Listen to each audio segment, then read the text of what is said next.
নমস্কার, ঠিক সন্ধ্যে ৬টা নিউজ ১৮ বাংলা জেলা থেকে সরাসরি নিয়ে আপনাদের সঙ্গে রয়েছে আমি তমশ্রী। সন্দেশখালীর খবরের দিকে নজর রাখতে হবে, কারণ ভোটের আগে অশান্তি, ভোটের দিন অশান্তি এবং ভোট পরবর্তী অশান্তি অব্যাহত সন্দেশখালীতে। এবার ভোট মিটলেও রেজাল্ট বাকি, আর এই সন্দেশখালীতে আরো সতর্ক প্রশাসন। একাধিক এলাকায় ১৪৪ ধারা ৪ঠা জুন পর্যন্ত জমায়েতে নিষেধ করে মাইকিং করা হয় প্রশাসনের তরফে, মোতায়েন করা হয় বাহিনী ও পুলিশ। নেজার থানার অন্তর্গত রাজবাড়ি, ভয়ারমারি, ছয়গড়িয়া, মঠবাড়ি এইসব এলাকায় সমস্ত জনগণের উদ্দেশ্যে জানানো যাচ্ছে যে প্রশাসনিক নির্দেশ অনুযায়ী আজ ইংরাজি ২/৬/২০২৪ তারিখ সকাল ৬টা থেকে আগামী ৪/৬/২০২৪ তারিখ সকাল ৬টা পর্যন্ত ১৪৪ ধারা জারি আছে। তাই আপনারা অযথা এলাকায় ৪ জনের বেশি জমায়েত করবেন না।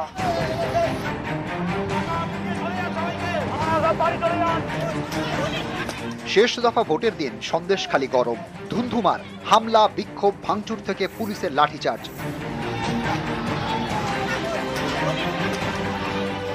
দিনে অশান্তি, ভোটের পরেও অশান্তি, বেড মজুরে আক্রান্ত হয় পুলিশ, মাথা ফাটে এসআই এর। শনিবার বেড মজুরের ভোলাপাড়া একটি বুথের পাশে যুযুধান তৃণমূল বনাম আইএসএফ বিজেপি। জমায়েত হটাতে গেলে আক্রান্ত হয় পুলিশে। অভিযোগ, আইএসএফ বিজেপি কর্মী সমর্থকদের মারে আহত হন সন্দেশখালী থানার এসআই। দিনভর দফায় দফায় খণ্ডযুদ্ধ, রাতভর চলে ধরপাকড়। শনিবারের অশান্তির ঘটনায় বেশ কয়েকজনকে গ্রেপ্তার করে সন্দেশখালী থানার পুলিশ।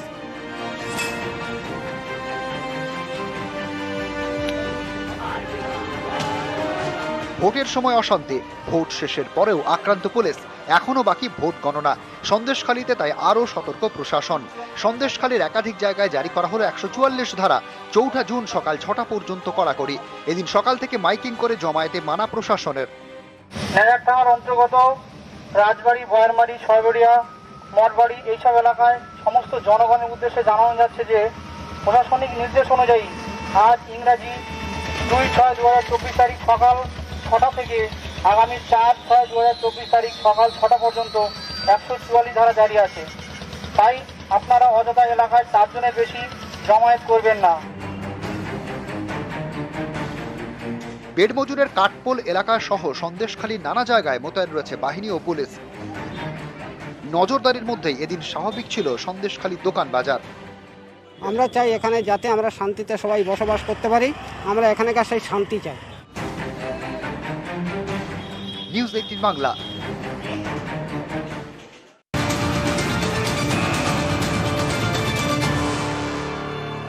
এই মুহূর্তে সন্দেশখালীর দিকে নজর রাখতেই হবে, কারণ সন্দেশখালীতে নতুন করে উত্তেজনা। সন্দেশখালীতে নতুন করে যে উত্তেজনা, যেখানে বিজেপির যিনি নেত্রী অর্চনা মজুমদার, অর্থাৎ বসিরহাট লোকসভা কেন্দ্রের ইনচার্জ অর্চনা মজুমদার, তিনি যান, মহিলাদের সঙ্গে কথা বলেন, পুলিশের সঙ্গে রীতিমতো তর্কাতর্কি হয় অর্চনা মজুমদারের। পুলিশের ধরপাকড়ের প্রতিবাদে বিক্ষোভ, নতুন করে উত্তেজনা আগরহাটি মন্ডল পাড়ায় পুলিশকে বাধা।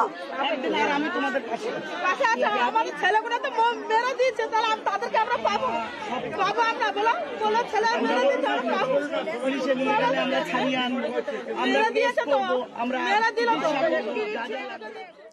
সরাসরি চলে যাব, জিয়াউল আলম রয়েছে আমার সঙ্গে, জিয়াউলের সঙ্গে কথা বলবো। জিয়াউল, দফায় দফায় উত্তেজনার ছবি, ভোটের আগে অশান্তি, ভোটের দিন অশান্তি, ভোট পরবর্তী অশান্তি সন্দেশখালীতে। এই মুহূর্তে ঠিক কি পরিস্থিতি এই মন্ডল পাড়ায়?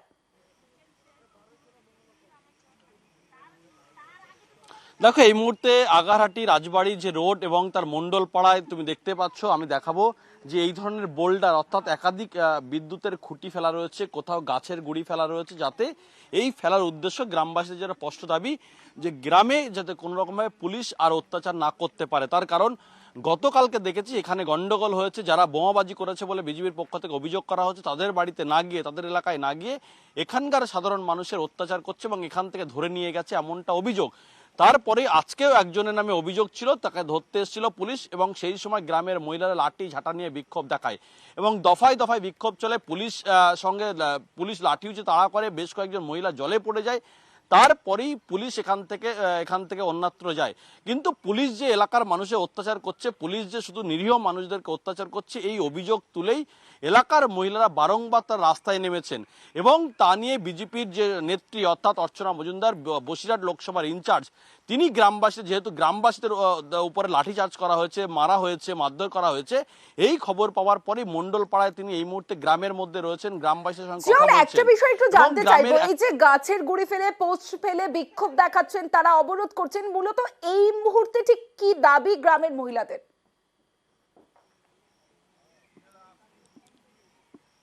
দেখো, গ্রামবাসীদের একটাই দাবি, যেভাবে পুলিশি ধরপাকড়, পুলিশি অত্যাচার বাড়ছে গ্রামের মহিলাদেরকে, নিরীহ মানুষের উপরে, পুলিশ দ্বিতীয়বারের জন্য, অর্থাৎ গতকালকে ভোটের দিন দেখা গেছে এখানে পুলিশ অত্যাচার করেছে, বিজেপি কর্মী সমর্থকদের দাবি করা ছিল, আজকেও সকাল থেকে 144 ধারা জারি, তারপরেও পুলিশ এখানে ধরপাকড় শুরু করেছে এবং তারপরেই কিন্তু এলাকায় এই ধরনের বোল্ডার ফেলে, অর্থাৎ রাস্তায় বোল্ডার ফেলে তারা কিন্তু দফায় দফায় একাধিক জায়গায় কিন্তু যাতে কোনো রকম ভাবে পুলিশের গাড়ি দ্বিতীয়বার যেন ঢুকতে না পারে তার জন্যই ফেলেছে। এই মুহূর্তে কিন্তু অর্চনা মজুমদার প্রচুর গ্রামবাসীদেরকে নিয়ে রাজবাড়ি থানার দিকে যাচ্ছেন, তার কারণ পুলিশই যেভাবে অত্যাচার, পুলিশ কেন এরকম অত্যাচার বাড়াচ্ছে,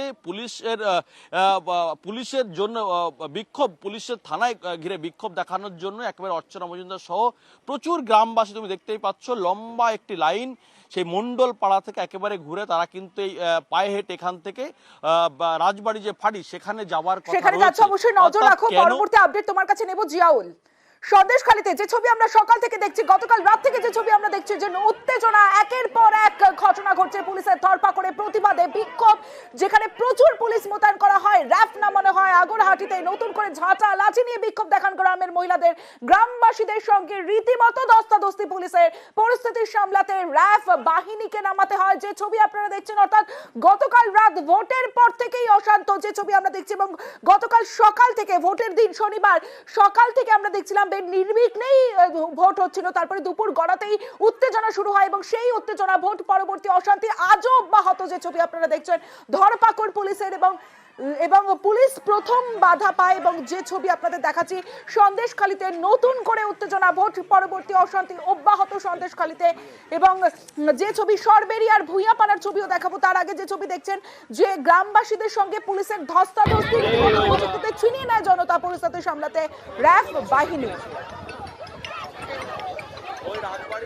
এবং প্রথমে বাধা পায়, তারপরে আবার অমর ভুইয়ার বাড়িতে যায় পুলিশ। পরবর্তীতে যে ছবি আপনারা দেখছেন, ধরপাকড়ে উত্তপ্ত সন্দেশখালী, এবং সেখানে গিয়ে তাদের পরিবারের সঙ্গে কথা বলেন সরবেরিয়ার ভুইয়াপাড়ার অমর ভুইয়া ওরফে গোড়ার বাড়িতে পুলিশের তল্লাশি। ভোটের দিন অশান্তির অভিযোগে এই অমরের বিরুদ্ধে, এদিকে পরিবারের দাবি, অমর একসময় তৃণমূল করতেন, বর্তমানে বিজেপি কর্মী, আর সেই কারণেই বাড়িতে পুলিশের তল্লাশি বলে অভিযোগ পরিবারের। ছিল ও এখন বিজেপিতে এসছে বলেই ওর ওপরে এখন সবকিছু, ও এখানে কোন রকম কোন তালে থাকতো না।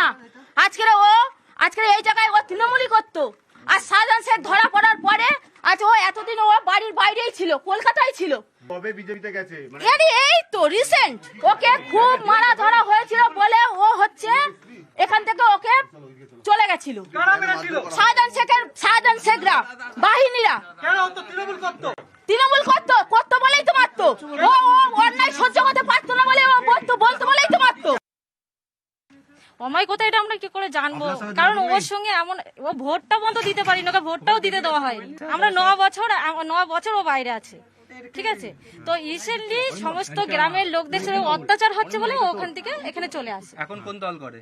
এখন বিজেপি করে। দিতে দেয়, হ্যাঁ ওকে দিতে দেওয়া হয়নি, ওকে তুলে নেওয়ার চিন্তা, তো হুমকি দেওয়ার কথা হয়েছে, মার্ডার করে দেবে এর কথাও পর্যন্ত বলা হয়েছে। না যেতে পারে, যেতেই পারে এরকম কথা। এমন হয়েছে আমরা এখানে নিজে চোখে দেখেছি, শাহজাহান শেখের লোক দলবার ওর বন্ধুকে মেরে আমাদের চোখের সামনে মেরে দিয়েছে।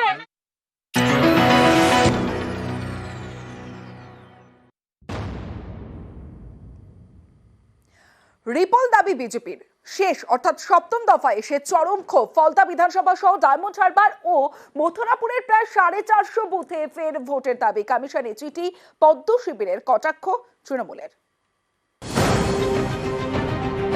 দলের কেন্দ্রীয় নেতৃত্ব এবং প্রার্থীদের সঙ্গে আলোচনা করে আমরা পুনর্নির্বাচন দাবি করব। এত বড় বড় কথা বলেছিলেন শুভেন্দু অধিকারী যে কেন্দ্রীয় বাহিনী কাউকে নড়তে দেবে না, সেই মতামত থেকে সরে গেলেন কেন? এ তো পরাজিতের আর্তনাদ। ভোটে জালিয়াতি, দখলদারি, ছাপ্পা, এসবের অভিযোগ ওঠে। 2021-এ ছিল সরকার বদলের গল্প। সেই সময় বলা হয়েছিল বিপুল সংখ্যায় কেন্দ্রীয় বাহিনী দরকার, বাহিনীও আসে, কেন্দ্রীয় বাহিনী দিয়েই ভোট হয়। ভোটে অভিযোগ তোলা যায়নি, কিন্তু সরকারও বদলায়নি। 24-এর লোকসভা নির্বাচনেও আশঙ্কা ছিল অশান্তির। শুরু থেকে বেশি সংখ্যায় কেন্দ্রীয় বাহিনী মোতায়েনের দাবি করে বঙ্গ বিজেপি। কাশ্মীর থেকেও বেশি সংখ্যায় এবার বাহিনী আসে বাংলায়। 7 দফা মিলিয়ে পশ্চিমবঙ্গে এবার 1020 কোম্পানি কেন্দ্রীয় বাহিনী মোতায়েন করে নির্বাচন কমিশন, অর্থাৎ সব মিলিয়ে প্রায় 1 লক্ষ কেন্দ্রীয় বাহিনীর জওয়ান। শুধুমাত্র 7ম দফাতেই মোতায়েন করা হয় 967 কোম্পানি কেন্দ্রীয় বাহিনী, যা আগের সব দফাকে ছাপিয়ে যায়। তারপরেও একটা দুটো বুথে নয়, গোটা একটা বিধানসভা এলাকায় পুনরায় ভোটের দাবি জানালো বিজেপি। সব মিলিয়ে প্রায় 450 বুথে ফের ভোটের দাবি জানিয়ে কমিশনকে চিঠি দিয়েছে পদ্ম শিবির।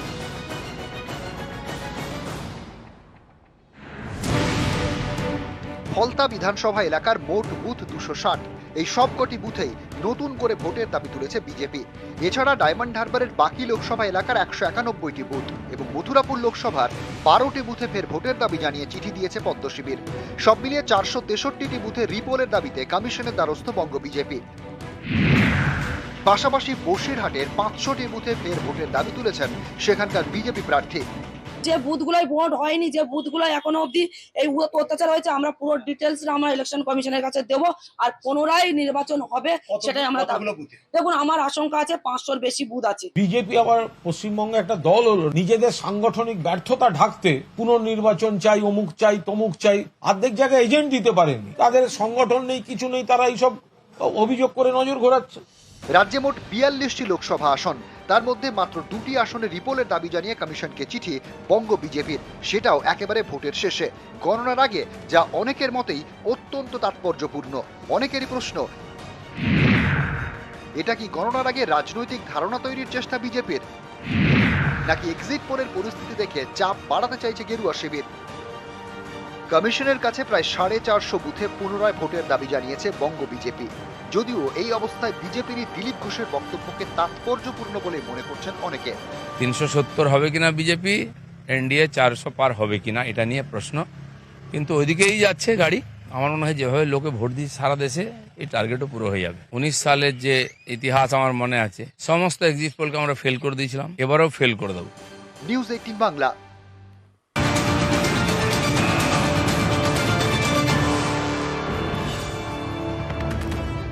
বিজেপি রাজ্য সভাপতি সুকান্ত মজুমদারের এনকাউন্টার হুঙ্কার। বিজেপি ক্ষমতা এলে উত্তরপ্রদেশ ট্রিটমেন্ট, হুঙ্কার দিয়েছেন বিজেপি রাজ্য সভাপতি সুকান্ত মজুমদার। আমি কিন্তু পরিষ্কার এই গুন্ডা মস্তানদের বলে দিতে চাই যে বিজেপি ক্ষমতায় আসছে, এবং বিজেপি ক্ষমতায় আসার পর বিজেপির কোনো নেতাকে ধরে, বিজেপির পতাকা ধরে, ঝান্ডা ধরে বিজেপিতে আসলে পরেও কিন্তু বাঁচবেন না।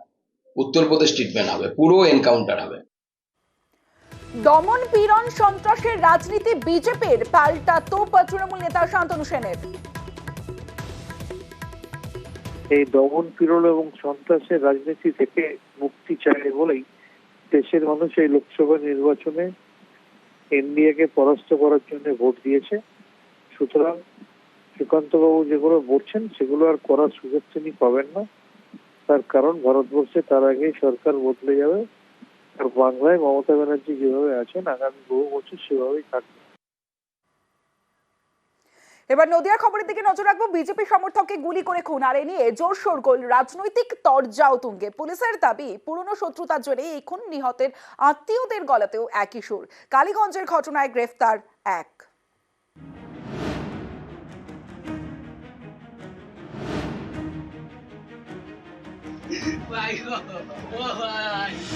শনিবার শেষ দফার ভোট, বাংলায় ভোট পর্ব মিটতেই চলল গুলি।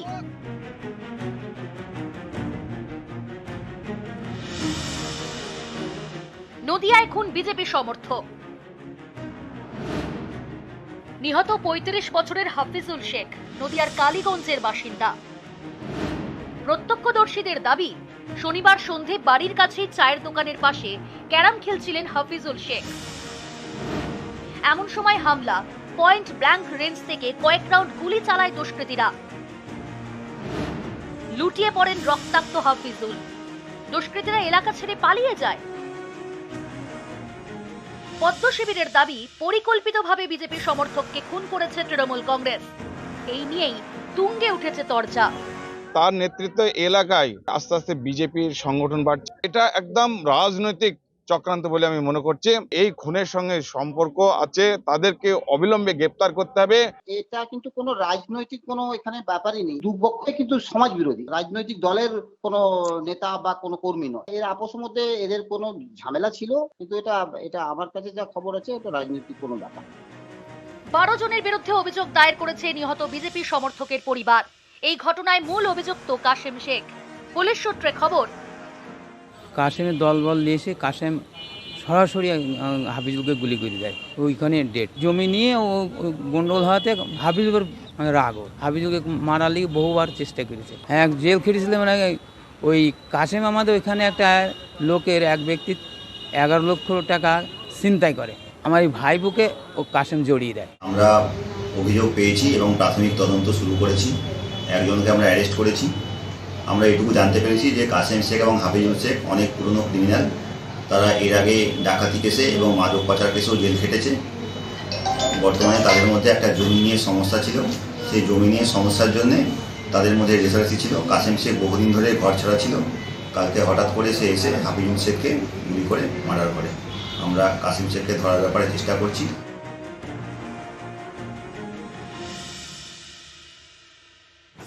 শেষ দফার ভোটের দিন বিজেপি কর্মীকে গুলি করে খুন, এ নিয়ে জোর শোরগোল নদিয়ার কালীগঞ্জে। পুলিশের দাবি পুরনো শত্রুতার জেরেই এই খুন। নদিয়া থেকে সমীর রুদ্র, নিউজ 18 বাংলা। এবার ভাটপাড়ার একটা সিসি ক্যামেরা ফুটেজ দেখাই আপনাদের। সিসি ক্যামেরা ফুটেজ, রাতে বোমাবাজি এবং অর্জুন সিং এর যিনি এজেন্ট তার বাড়ির সামনে বোমাবাজি। ভোটের বাংলায় অর্থাৎ বাংলায় ভোট মিটতেই ফের উত্তপ্ত ভাটপাড়া। রাতে 9 নম্বর ওয়ার্ডে বোমাবাজি। ব্যারাকপুরের বিজেপি প্রার্থী অর্জুন সিং এর এজেন্টের বাড়ির পাশের মাঠে বোমা। শাসক দলের বিরুদ্ধে অভিযোগ অর্জুনের এজেন্টের, বিজেপির অভিযোগ খারিজ তৃণমূলের। আর এই সিসি ক্যামেরা ফুটেজ, যে সিসি ক্যামেরা ফুটেজ আপনাদের দেখাচ্ছি, এই সিসি ক্যামেরার ফুটেজে নজর পুলিশের। तुरंत जो है हम थाना को फ़ोन किया, थाना के पीसीओसी लोग यहाँ पे पहुँच चुके थे। उन्होंने कहा, मैं तुरंत यहाँ स्पॉट पे आया, देखा कि बम चला है, पूरी भीड़ लगी हुई है। लोग बोले कि एक गाड़ी गई थी, वही गाड़ी जो चलाते हुए तेज में गाड़ी टाल के भागा है। पुलिस प्रशासन को मैंने बोला मेरे घर के निश्चित रूप से सीसीटीवी कैमरे में इसका फुटेज होगा, आप एक बार चेक कर लीजिए। सब कुछ दिखा दिए, आप आगे समझिए कौन है नहीं है, कहाँ से ऐसे एंटी सोशल आए हैं। এটা ব্যালেন্স করা হয়েছে। মারা হয়েছিল তৃণমূল কংগ্রেসের পার্টি অফিসের সামনে, আমাদের কাউন্সিলরের সামনে। পরবর্তীকালে ব্যালেন্স করতে যে আবার একটা ছোট্ট করে বিজেপিতে আছেন, রিসেন্ট জয়েন করলেন প্রিয়াঙ্কু পান্ডে, তার বাড়ির সামনে একটা বোমা। যেহেতু সিসিটিভি ফুটেজে এসেছে, আগামী 24 ঘন্টার মধ্যে আমার মনে হয় তারা গ্রেফতার হয়ে যাবে। কেউ এটাকে উত্তক্ত করার চেষ্টা করছে, ভুল করছে। এটা 2019 নয়, যারাই করার চেষ্টা করছে তারা ফাঁদে পড়ে যাবে। প্রশাসন খুব শিগগিরই এটাকে বের করে নেবে। 2 সপ্তাহ গা ঢাকাই সার। রামকৃষ্ণ মিশনের জমি দখলের চেষ্টায় শেষমেশ গ্রেফতার মূল অভিযুক্ত শিলিগুড়ি থেকে সাগরেদ সহ পাকড়াও প্রদীপ রায়। পুলিশের অভিযানে 13 দিনের মাথায় সাফল্য। জালে মোট 11, 3 দিন পুলিশ হেফাজতের নির্দেশ। পুরো বিষয়টি তদন্ত প্রয়োজন। তৃণমূল দুষ্কৃতী পুলিশ মিলে একটা চক্র তৈরি হয়েছে।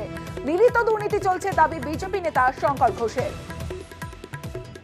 প্রদীপ রায়ের মতন সামান্য ব্যক্তি এত বড় ল্যান্ড গ্র্যাব করবার পরিকল্পনা করতে পারে না, যদি না এর পেছনে কোনো প্রভাবশালী শাসক দলের ব্যক্তি না থাকে। দুষ্কৃতী, তৃণমূল কংগ্রেস এবং পুলিশ, এই চক্র তৈরি হয়েছে। হোল্ডিং মিউটেশনের আবেদন করার পরই এই ঘটনাটি ঘটেছে। এর পেছনে অন্য কোনো ষড়যন্ত্র আছে কিনা, বা কর্পোরেশনের ভেতর থেকেও এই ধরনের কোনো ঘটনা, এই জমি গ্র্যাব এখনই করতে হবে, এই জিনিসটা কিন্তু আমার ব্যক্তিগতভাবে মনে হয়েছে। পুরসভার মধ্যে কেউ থাকলে তদন্ত হোক, কেউ ছাড় পাবে না, জানিয়েছেন মেয়র গৌতম দেব।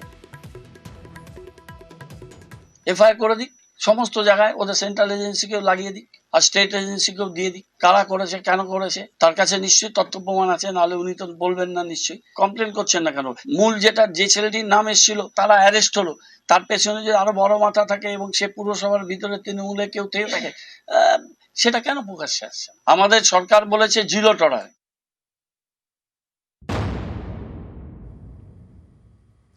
তেষ্টা মিটল শিলিগুড়ি, শেষমেশ তেষ্টা মিটল শিলিগুড়ির ঘরে ঘরে যাচ্ছে পুরসভার দেওয়া পরিশ্রুত পানীয় জল। 4 দিন পর জলের সমস্যা থেকে মুক্তি পেল শিলিগুড়িবাসী।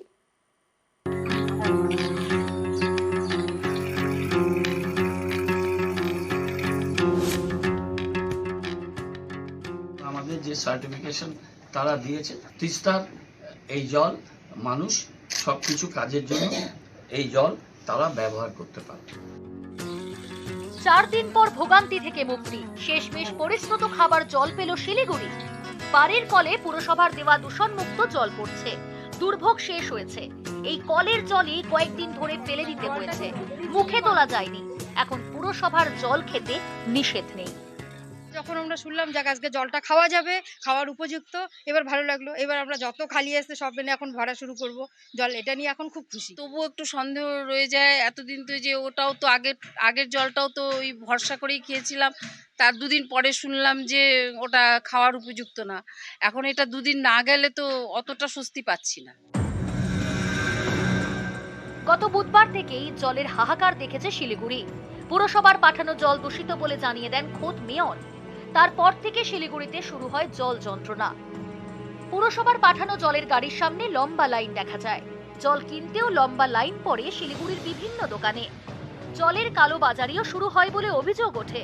পরিস্থিতি সামাল দিতে খাবারের জলের পাউচ বিলি করে পুরসভা। খাবার জলের জন্য কন্ট্রোল রুম চালু হয়। জলের অভাবে স্থানীয়দের ক্ষোভ বাড়তে থাকে। পুরসভার বিরুদ্ধে পথে নামে বিরোধীরা। শনিবার থানার সামনে বিক্ষোভ দেখায় বিজেপি। সাধারণত তিস্তার জল পরিশোধন করে সরবরাহ করে শিলিগুড়ি পুরসভা। গজলডোবার বাঁধে তিস্তার জল জমা হয়, ফুলবাড়িতে সেই জল পরিশোধন করা হয়। গত 10ই মে থেকে গজলডোবা বাঁধ সংস্কারের কাজ শুরু হয়। পাশাপাশি ফুলবাড়ি জলাধার সংস্কারের কাজও শুরু করে রাজ্য সরকার। তাই ফুলবাড়ি জলাধার থেকে শিলিগুড়িতে খাবার জল সরবরাহ বন্ধ করে তৃণমূল পরিচালিত শিলিগুড়ি পুরসভা। তিস্তার বদলে মহানন্দার জল পরিশোধন করে সরবরাহ শুরু হয়। সেই জলেই দূষণ। পুরসভার দেওয়া জল খেতে নিষেধ করেন মেয়র গৌতম দেব। বুধবার থেকেই জল নিয়ে হাহাকার শুরু হয়ে যায় শিলিগুড়িতে। রবিবার সেই সংকট থেকে মুক্তি। আমরা মহানন্দার যে জল ছিল ক্যানেলে, সেটা আমরা বন্ধ করে ড্রাই করে দিই এবং এই জলটা চার্জ হয় এবং এই জলে একটু হাই ক্লোরিন দিয়ে এরা পাঠিয়েছে এবং আমাদের যে সার্টিফিকেশন তারা দিয়েছে তাতে তিস্তার এই জল মানুষ সবকিছু কাজের জন্য এই জল তারা ব্যবহার করতে পারে। শিলিগুড়ি থেকে পার্থপ্রতিম সরকার, নিউজ 18 বাংলা।